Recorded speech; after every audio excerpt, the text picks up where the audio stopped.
Well, I'll be joined by the legendary BBC broadcaster Roger Bolton later in the show. He may try to defend the corporation. Will you, Graham Davies?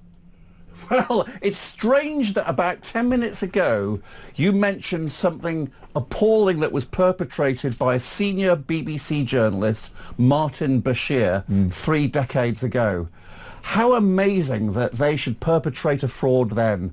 How things have changed at the BBC in the last 3 decades. Completely reformed. There was also the Peter Fincham drama. This man was running the BBC, controller, I think, of BBC One, when they edited the Queen during a clip in which they made it look like she stormed out of a photo shoot, which of course she had not, and he lost his job over it. So the Beeb have previous on this. Well, I've got to say, I even take issue with your use of the word edit.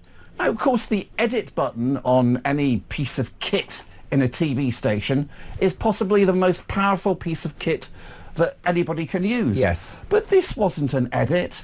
This wasn't a distortion. It wasn't selective reporting. It was an out-and-out fraud.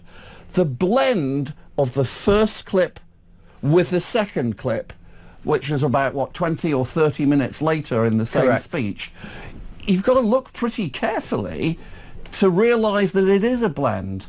And it is an absolute lie. The BBC, I could always accept a certain left-of-centre bias, a certain tone, because you sort of knew where they stood. But now they've crossed a line massively into essentially a big, dark lie. I'm not somebody who's an automatic Trump fan. He is somebody who sometimes played a bit fast and loose with the absolute truth himself. I should say so. And I'm being kind in that description.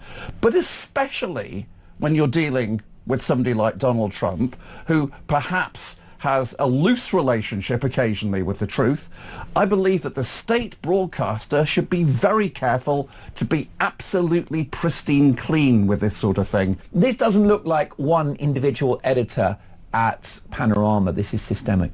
The BBC Politburo has a policy of blasting things away with an airbrush.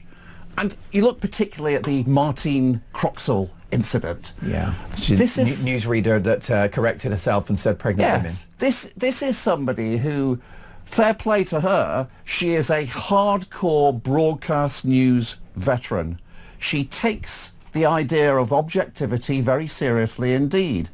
I've never seen her have a facial expression. For her to be in some way disciplined because apparently her eyebrow raised by about 0.1 of a millimetre when she did that highly professional correction of pregnant people to women, I find that absolutely mind-boggling. I can imagine the HR interviewer saying, well, I'm afraid when you did that, you showed some integrity, and that's not something we encourage at the BBC. Devastating but brilliant from Graham Davies, who's back in just a moment.